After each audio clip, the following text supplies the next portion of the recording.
I'll just put the recording on. So, welcome everyone, and thank you for joining us this evening. Before we begin, I would like to acknowledge the traditional owners of the lands on which we are meeting tonight. And for me, that's the Dja Dja Wurrung people of the Kulin Nation. And I'd like to pay my respects to their elders, past, present, and emerging. This evening's webinar is part 2 of a series that we've been presenting for the Good Sports Clubs. And it will provide you with a comprehensive toolkit to help with recruiting and retaining volunteers for your club into the future. The webinar is being recorded and will be made available on the Good Sports website with a companion toolkit and the slides that Hazel will present in the next few days. So it probably won't be till midway through next week by the time we get it up there, given that there's a public holiday tomorrow. So just a couple of housekeeping things before we get started. Can you please make sure that your microphones remain muted during the presentation? And often it's easier if you actually have your video cameras turned off as well. And that way there's no problem with bandwidth and hearing things and interference. So I'll leave that up to you to decide if you want to turn that off or on, but it's probably better off. Please post your questions using the chat function on Zoom, and at the end of the session we'll try to get to as many as possible of those. If you missed last week and you've had a chance to view the recording, don't hesitate to ask any questions that you have about recruiting volunteers, and I'm sure that Hazel will be able to deal with those as well this evening. So tonight our presenter is again Hazel Maynard from Volunteering Victoria. Over the past 3 decades, she has worked in the not-for-profit sector for organisations such as the Australian Red Cross, Amnesty International and Cancer Council Victoria. She has managed large and small volunteer programs and is a trainer for Volunteering Victoria. She is passionate about encouraging people who are socially isolated or marginalised to volunteer, and she's also passionate about upholding the rights of volunteers. Hazel became a board member of Volunteering Victoria in 2006 and was the president of the Board of Management from 2008 to 2010. She was awarded honorary life membership of the national peak body Volunteering Australia in 2006. She has had several articles published in professional journals, mainly on topics related to volunteer management. In October 2017, Hazel was given a Volunteering Victoria Lifetime Achievement Award, which is awarded for long-standing, distinguished and meritorious services to the volunteering sector in a leadership role. So over to you, Hazel, and let's get on. That's lovely. Thank you very much, Mary. I'd also like to begin by acknowledging the traditional custodians of the land from where I'm working this evening in the city of Casey, the Bunurong and Wurundjeri people of the Kulin Nation, and pay my respects to elders past, present and emerging, and to any Aboriginal or Torres Strait Islander people here this evening. So pleasure to be back here with you again from last Thursday. As you may have heard last week, or if you're new to the group tonight, you may not know who we are. Volunteering Victoria is the state peak body for volunteering. And basically our role is to look after the interests of volunteers, individually and collectively, volunteer engaging organisations and people who lead and manage volunteers, whether they are paid or unpaid.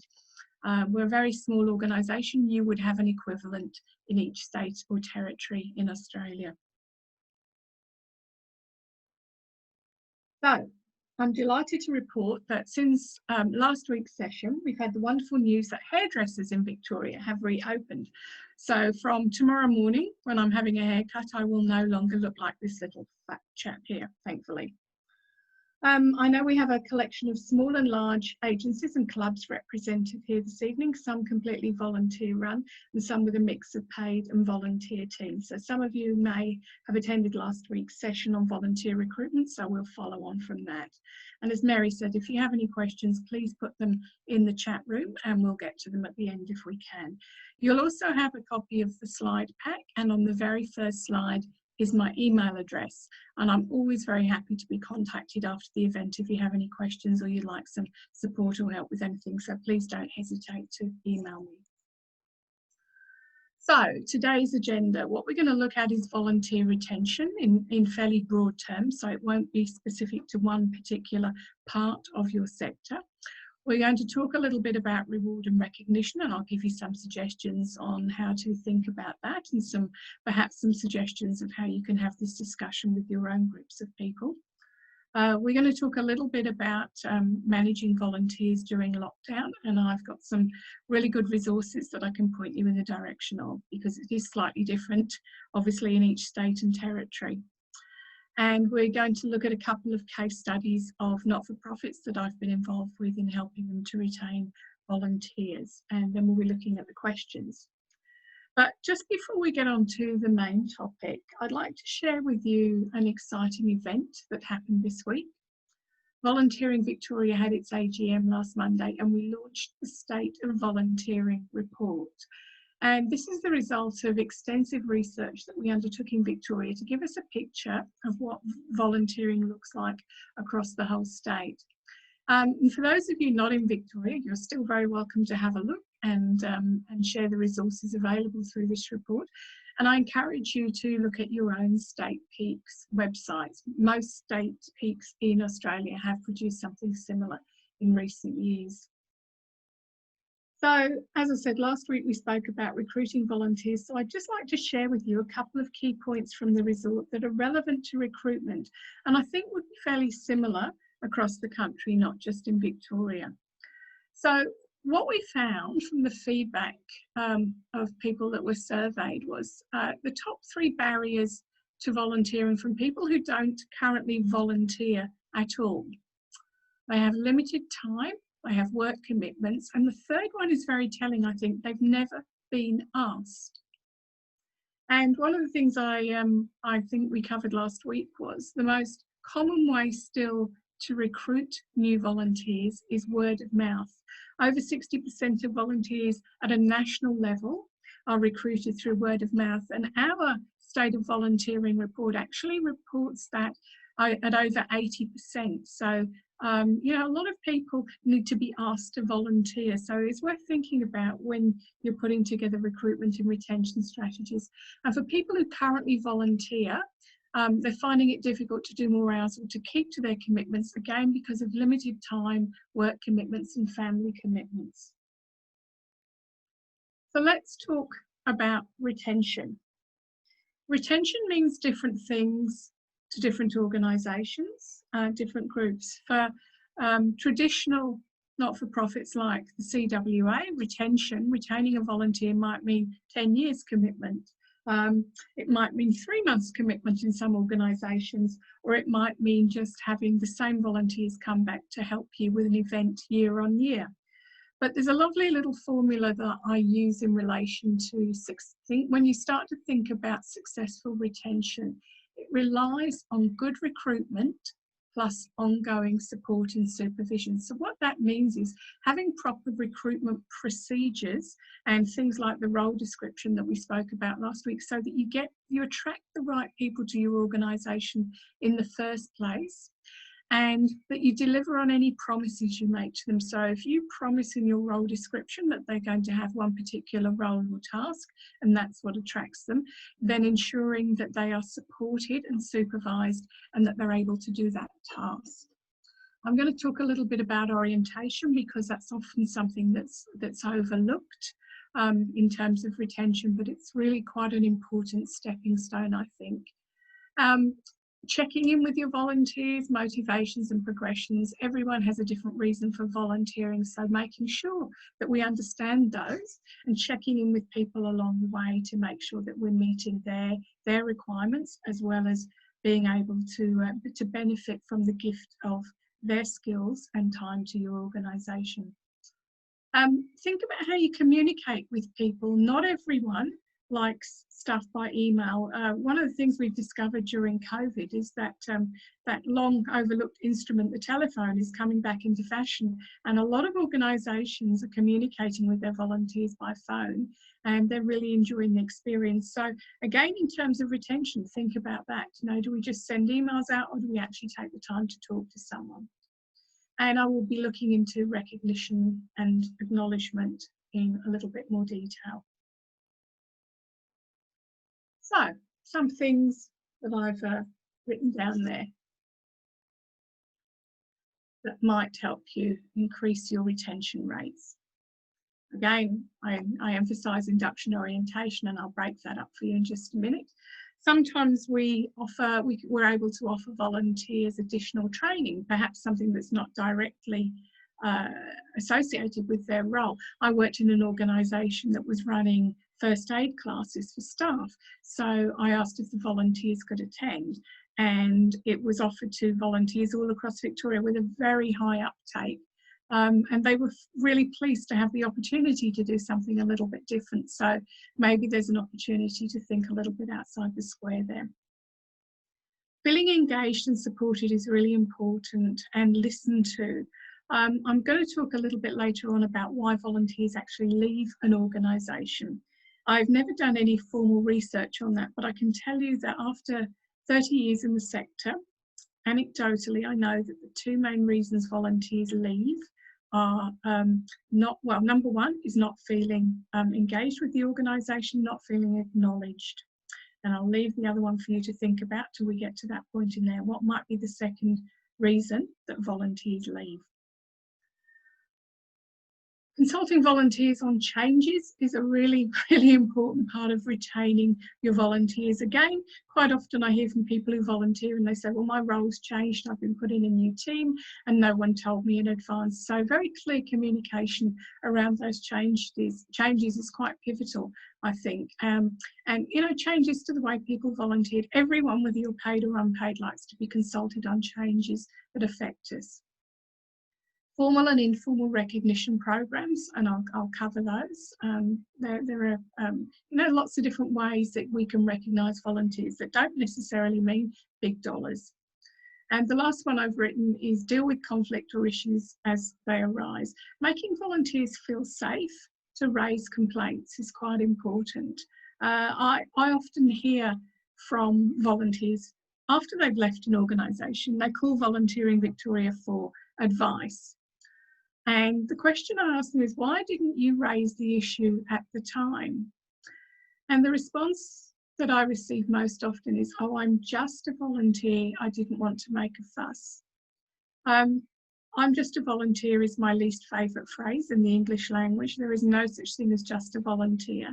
And I encourage organisations to look at their complaints mechanisms and think about whether or not we make it a safe place for people to raise their issues. It's often something that, you know, we don't think will happen in a volunteer domain, but I can tell you not everyone who volunteers comes with a halo, and not all volunteers are treated fairly in their organisations. So, and if you work with a group of people long enough, you're going to have some conflict there to deal with. So making sure there's mechanisms in place, volunteers know how to access them, and they know who their go-to person is, taking the complaint seriously. Okay, let's just pick out induction programs and have a little bit of that. Induction can vary greatly between organisations, depending on the size of your organisation, how you're structured. If you're geographically dispersed, it may not be feasible to bring everyone into the organisation on the same day and do a formal induction. It really depends how your organisation wants to do this, wants to approach it. And many years ago, when I started in volunteer management, volunteer induction was not a phrase that we used. We used to use what we called the 2 T's induction. Horrifies me now when I think about it, but induction was, here's the tea room and here's the toilets. And off you go, and that's it. And that was our idea of volunteer induction back in those days. Thankfully, we've moved on a little bit since then. And I'm aware that a lot of organisations have moved to doing some online induction, a combination of induction face-to-face and induction online. But so long as there's something that happens that says to that person, you are welcome to our team, that's the important thing. And these are some of the reasons that I think it's important, and I've listed those up there for you. It really does make a person feel part of your organisation. So I'm often asked, what is the difference between induction and orientation? Are they 2 different things, or are they interchangeable? And I guess the way that I've always looked at it is orientation is the bigger picture stuff. if you are part of a big organisation. So how the organisation is structured, who does what, you know, how you fit into the big scheme of things. So the big picture stuff, what your mission is, why you're there, what you do, who the board is, for example, all those sorts of things. And induction is a little bit more role specific, so that's breaking it down to the details of what you do. And quite a lot of organisations just give people some sort of induction leaflet or a checklist. If you have a look on Volunteering Victoria's website, we actually have a suggestion for an induction checklist, so you may be able to adapt that to suit the size and the structure of your organisation. But some sort of induction is a really critical part of volunteer retention. If you just turn up and you're told, well, just get on with it, I don't think that's what I call very successful retention strategies. Okay, there are a lot of risks, I think, associated with not running induction or running a poor induction program. And the environment that we work in these days, whether we're working with paid staff or volunteers, we live in a litigious world, a litigious society. So we have to be mindful that working with volunteers is not without risk. Even though volunteers are not covered by the same laws as employees in the workplace, there are very few laws that relate directly to how we work with volunteers. There are a few that you need to be mindful of. And if we don't provide proper induction, there's a risk of things going wrong and a risk of litigious outcomes for different things. So in each state and territory, there are different laws that impact on the way that we work with volunteers. There are also federal laws, just to complicate matters. So we're not going to go too much into that, because I think we'd all lapse into a coma if we went down that path. All I would encourage you to do is have a look at what's relevant in your own state or territory. The laws are slightly different in relation to volunteers everywhere across Australia. So, for example, the Equal Opportunity Act is very different in relation to volunteers. So it's worth checking with in your state or territory, or with your state peak body. For example, things like, I've put up there sexual harassment, and whilst we might think that will never happen in relation to our volunteer programs, it does, and the law quite specifically in most states and territories gives volunteers the same rights as employees, so worth having a look at there. Also, some of the risks are, poor retention of volunteers. Again, if you don't do some sort of induction, people won't feel welcomed, won't feel part of your organisation, and may have a lower level of satisfaction.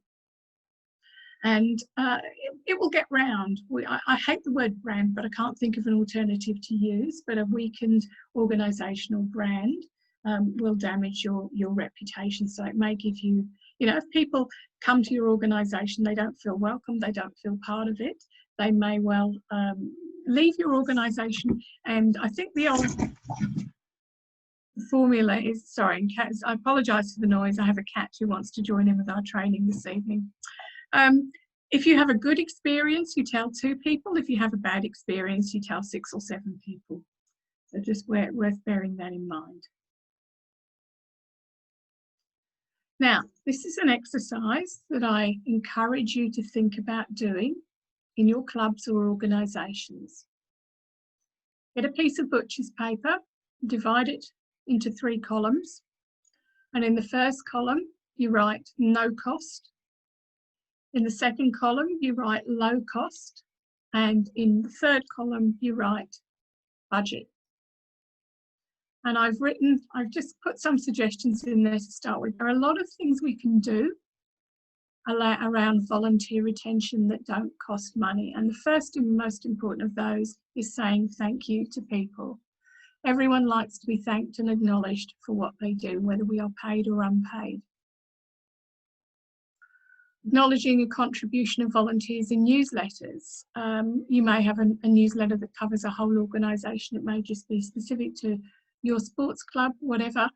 Having a newsletter, an online newsletter rather than a paper one in this day and age, doesn't cost very much other than a person's time. So acknowledging individual people in that is quite an easy thing to do.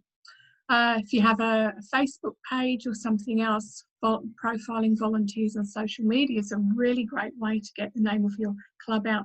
One of the things I didn't put up there was about contacting your local newspapers. Excuse me. It's very hard to get a local paper to do recruitment for you. They won't put free ads in there asking for new volunteers. However, people, particularly regional newspapers, they're very keen for stories on people. So having a profile of your volunteers in a local newspaper or even on community radio, and within that you can do a call to action around recruitment as well. Excuse me. Sharing positive comments in the low-cost one. I'm sure most of you are aware of National Volunteer Week that takes place in May every year. Volunteering Australia, the national peak body, look after National Volunteer Week. They have some wonderful free resources on their website that they generally put up from about the middle of April. Free certificates that you can print out. You can order little badges that don't cost a great deal. So have a look towards April next year. We did a virtual National Volunteer Week this year, so I think next year hopefully we can have some face-to-face stuff. Little things like name badges. I've worked in organisations where the staff have had lovely name badges, proper ones, and the volunteers have had bits of sticky paper. So thinking about things like name badges, and just, you know, you put a division there by giving someone a cheap name badge and giving someone else a nice one. Not hard to organise birthday cards and thank you cards. The last volunteer program I managed had almost 7,000 volunteers in it, but we still managed to send thank you cards to people, and we still managed to do birthday cards at a local level. It was just a case of being really organised. Things like small gifts. We had a bit of a challenge trying to find a gift that would suit male, female, younger, older, all sorts of things. And we found key rings a really good thing with an organisational logo on them. So there's a great organisation that we have in Victoria called volunteergifts.com, I think is their website. I can put the link in this PowerPoint. And they produce some really amazing gifts for volunteers that really don't cost that much, but the benefit and the impact of them is pretty good. Certificates, all those sorts of things. So we've got, just in terms of needing a budget, we've got International Volunteer Day, comes up every year on the 5th of December. It's on the same day every year. And that was an outcome of the International Year of Volunteer in 2001. So again, there's some downloadable stuff that you can print out certificates to send out to people. Most of the things you need a budget for in relation to volunteers, I find, involve food. Because food is a great unifying thing, I think, in our sector. So just a few ideas, but this is a great exercise to do with people in your own organisation and think about what you can do. Excuse me.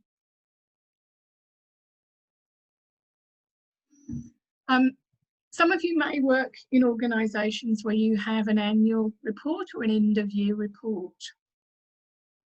And mostly we see volunteers presented, I suppose, just in terms of dollars and hours, which is a great way of calculating volunteer contribution to an organisation. However, I think storytelling and the impact on the service and the impact on the volunteers themselves of volunteering for your organisation is a great way to spread the message rather than just focus on the dollar value. Sometimes it's important for our funding bodies to understand that. Sometimes it's important for the board or the CEO. But I think the way that we look at volunteer contribution is actually in a very narrow band. So how we can tell stories about the impact of volunteering. And just as an example, you know, many libraries have library book delivery services to people in their own home. You cannot put a dollar value on a service like that because it's not measurable, but the impact on the recipient of that service is quite enormous. So just worth thinking about how you measure that and how we present it. We're also busy doing, because that's what we do in our sector, we don't often stop to evaluate what we do, whether you're in a sports club or a large charity. Have an evaluation process in place really helps you understand the status of your club or organisation. And there are some untapped resources out there in the community. If you are near an educational institution, a university, or a TAFE, there are quite often students who are looking for short-term projects to do. And I've worked very successfully in the past with students who've evaluated volunteer programs and sent out surveys. The only advice I'd give you there is, if you're going to send out a survey and ask for people's opinions, be prepared for the responses you might get, because they may not be what you think. But it is a really good tool to use in terms of volunteer retention, surveying your existing volunteers to find out what it is that keeps them with your club or organisation. As I say, and you can perhaps find someone to help you on this, recruit a volunteer specifically for this. Okay, why do volunteers leave? I gave you the first one earlier on, lack of acknowledgement. And the other thing that I found, although it's further down the list, is unresolved conflict. People generally walk away from conflict rather than try and deal with it, which I think is a great shame. So that's why I emphasised earlier on about having a proper process in place. There's no point in thinking it won't happen, because if it does happen and you don't have the tools in place to deal with it, you will lose people. So thinking about what you would do if there was an issue, how you would solve it, and what mechanisms you would use, whether you have a code of conduct or some sort of values system, using those things to resolve conflict is a good way, and it stops people feeling victimised and feeling like they're a bad person. It's the behaviour and the conflict that we need to deal with, not the person as a person. Sometimes people are just no longer interested in the role. Sometimes they're dissatisfied with what they do. And as we heard from the report earlier, competing priorities. People often, have a number of different priorities in their life in this day and age. So I think we have to be realistic about how much we can expect of volunteers. We also have to think about whether or not there's a way that we can structure our programs and the way that we recruit to accommodate people's availability. So a great deal of flexibility in there, I think, is needed.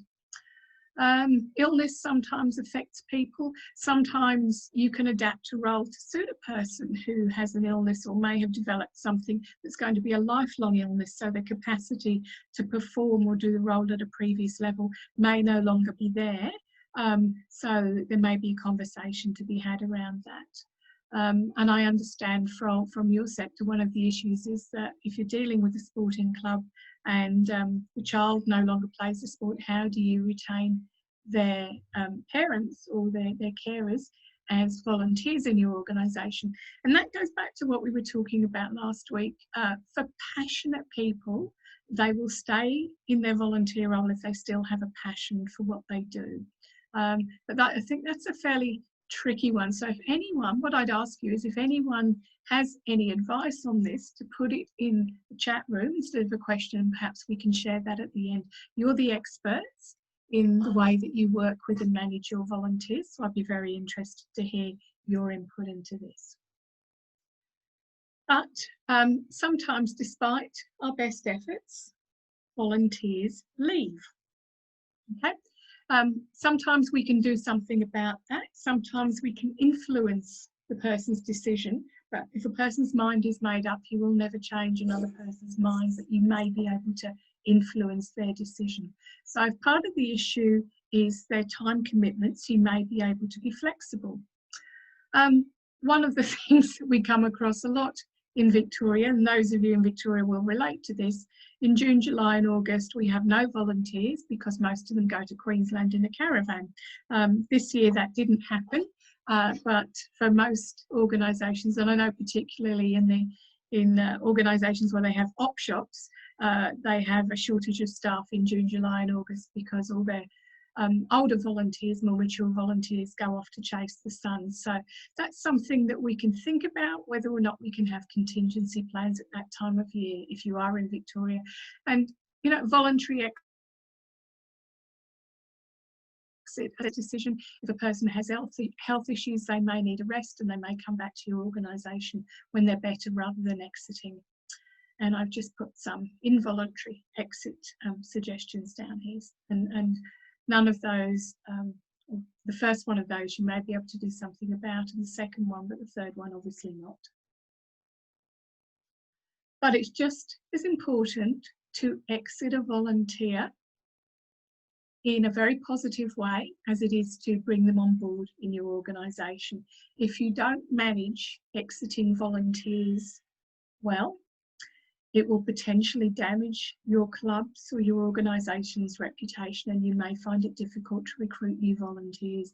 I previously worked with volunteers in small regional towns, and if a volunteer is exited from a program in a very mismanaged way, they'll tell people in their community, and that organisation in the past has found it very difficult to recruit new volunteers because their reputation in the community has been damaged. So think about that. In my experience, it's a part that we don't do very well. We focus on recruitment, we focus on retention, but we don't put much effort into how we exit volunteers, and I think that's just as important. Sometimes someone may exit from you temporarily because of family commitments and may come back to you later in life when things change. So manage that just as well as bringing people on board. Okay, let's talk about everybody's favourite topic, COVID. I've found some wonderful resources online that I'll point you in the direction of. These are all links, so when you get the PowerPoint, you'll be able to click on those. Vic Sports is monitoring the situation regarding coronavirus and its impact on sporting clubs and sporting events. They have some really good information on their website that's available not just in Victoria but across the whole country. And they have some really good suggestions in how you can communicate with people during the lockdown when no sport's taking place. In my experience over the last few months, supporting organisations whose volunteer programs have been put on hold, the key to it all is just regular and open communication. And sometimes it's just been a morning tea over Zoom. Sometimes it's been a quiz. They've had quiz nights and trivia nights, all sorts of things. But I think the main thing has just been keeping in touch with people by phone, by email, and having Zoom get-togethers. The other resources that I've put up here, Volunteering Victoria has quite an extensive range of resources available on our website on how we manage COVID. They have lots of checklists. Things, again, will, as I said, vary from each state and territory, but the essential information is really quite good and I think will work in all jurisdictions. So have a look on our website. And we also have some fairly good information and suggestions about staying connected with your volunteers during COVID. But if anyone has specific specific requests in relation to your club or organisation, please email me and we'll do what we can to help and give you some suggestions. So I'm just going to look at a couple of case studies. I've worked extensively with events volunteers, so people who would come in once a year to do a big event and then you'd never see them again for another year. So a couple of useful strategies that I found worked. One event I worked on, we had an 80% return rate year on year, which was really quite magnificent, I think. So people who were passionate about the organisation were very happy to come back. So we kept in contact with them through the year. We had thank you functions, but we also provided a great deal of feedback on the impact of their volunteering. So how many hours they collectively work, how much the event raised, and what the money would be used for. We invited them to other things. We invited them to National Volunteer Week and we invited them to volunteering other events that we had. So that was a really successful program, but it didn't just happen by accident. A lot of work went into making sure that happened. Another organisation that I work with was an animal welfare charity, and I think there's always crossovers from not-for-profits, whether you're in sport or community. There's some lessons to be learned, I think, from the way that people do things well. So we talked about retention. The most important part, I think, of volunteer retention, apart from having really good recruitment processes is have a no button.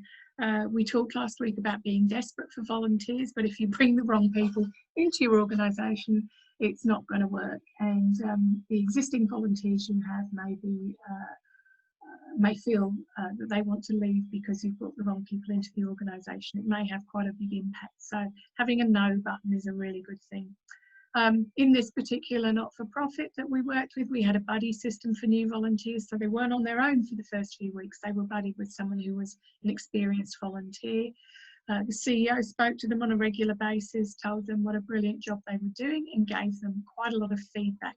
It was a huge ask from the CEO, but it is a very cohesive charity where there's a great deal of collaboration between the employees and volunteers, a very close sense of teamwork there. We also looked at the journey, the volunteer journey. So from when they come to your organisation, from when they leave, was designed to provide a very positive experience for them. So we looked at things from their perspective, not just from the organisation's perspective.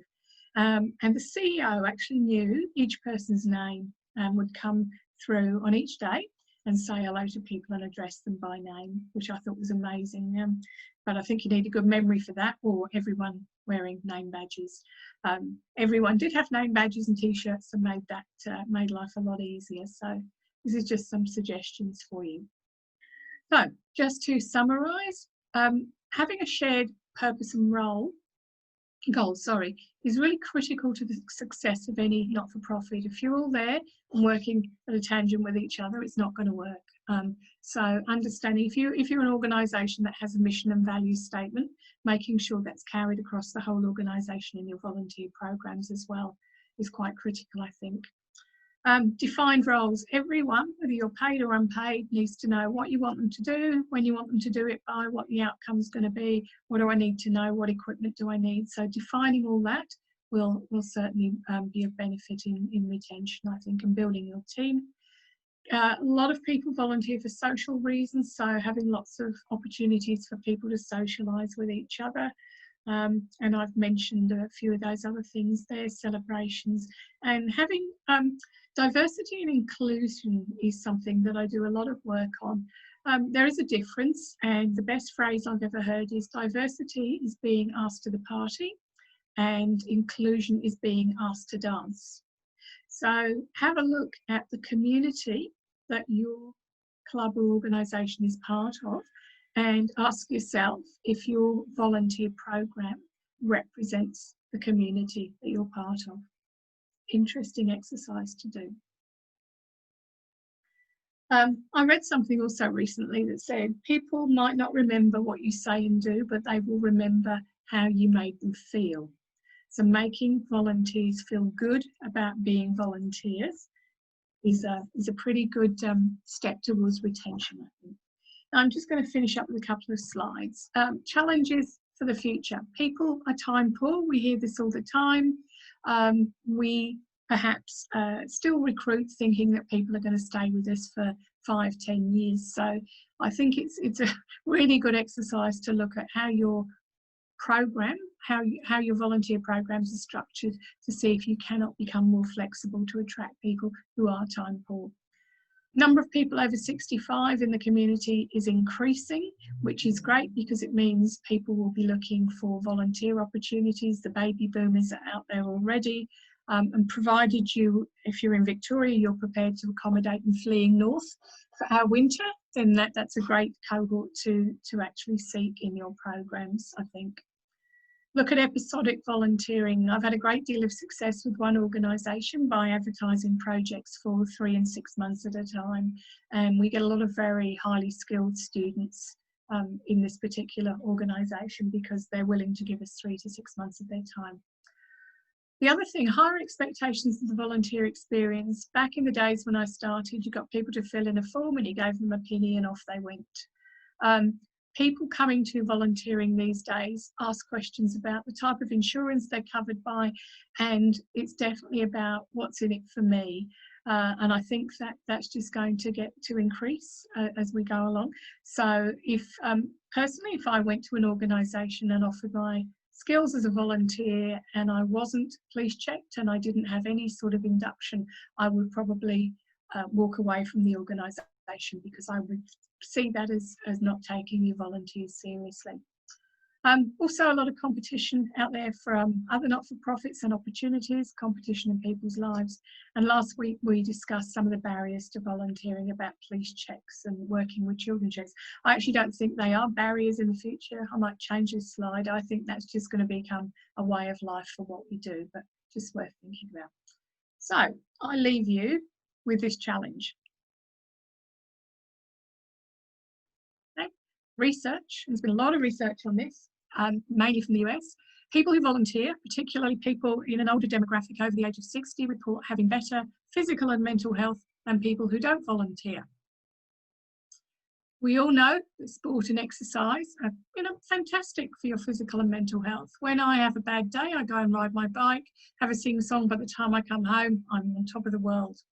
So if you multiply that by 2, okay, sports volunteering must be twice as good for you as normal volunteering, because you're getting the sport and you're getting the volunteering. You get your good endorphin hits. So I'll leave you with this challenge. How do we get that message out into the community? Both these things are amazing, not just for your physical health, but for your mental health. Very topical at the moment. So, happy to answer questions if you have any on the chat room, Mary. No, there aren't any at the moment, but I have one. Yes. So is it okay if we basically we treat our volunteers as if they were employees and do sort of like an annual review with them about their performance, so that they know what's great about what they're doing and maybe where they could improve? Is it all right if we do stuff like that? In a lot of larger organisations, they actually do. I say it's a combination of both things that work. A check-in informally is a great thing to do. I've learned more about taking the temperature of volunteer programs that I've managed, sitting at a kitchen table, having a cup of tea with someone, getting your finger on the pulse there. But I've also worked in organisations where we've given someone, half an hour every 6 months and sat down with them and find out how they're travelling and got some feedback. In larger organisations, that is sometimes a little bit easier to do because you have more resources, but I would certainly not overlook it. Yes, so it's actually okay. I wouldn't use the same form that you do for a performance review with staff and perhaps set key performance indicators, but people like to know what the effect of their work is. We all know that we want to know what the outcome is of what we do, and I don't think working with volunteers is any different.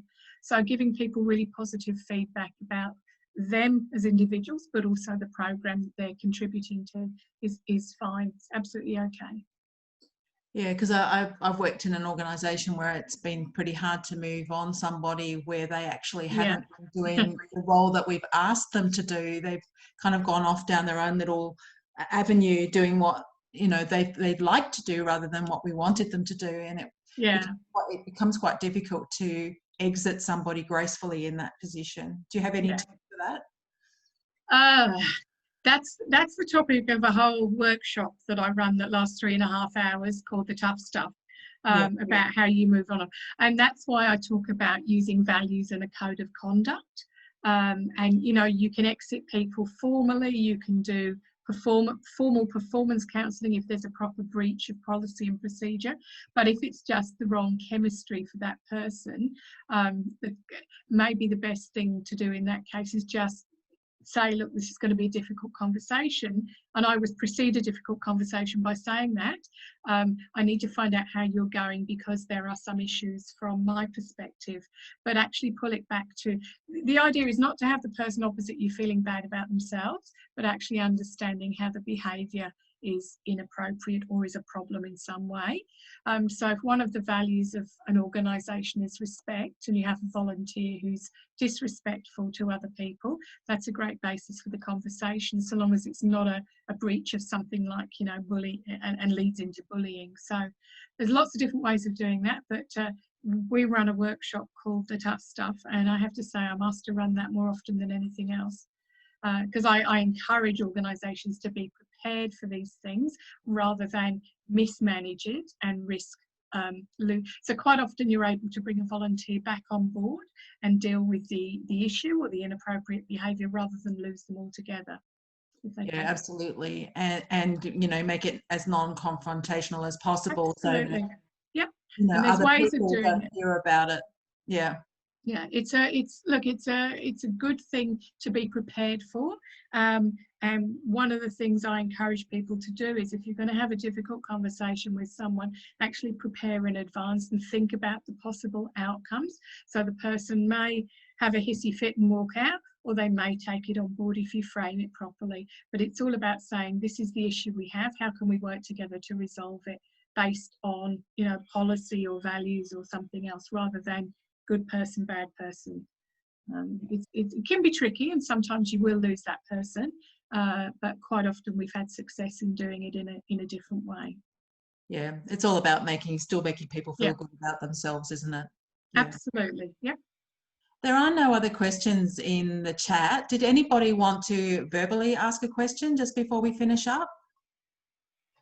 You want to take themselves off mute and ask a question? Well, Hazel's contact details will be in the kits and things that we're creating. So you can get in touch with her, or you can get in touch with the Good Sports organisation, and we can help you as well. So thank you very much, Hazel, for a very informative presentation this evening. I am going to launch a short survey poll.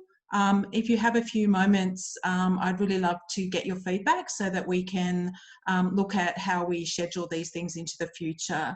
So thank you all very much for attending, and thank you, Hazel.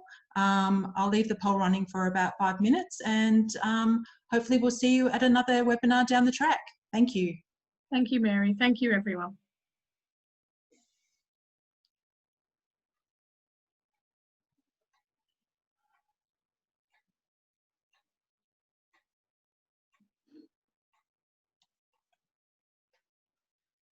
Apologise for the loud bang in the middle. The cat jumped off his bed and knocked something all over the floor.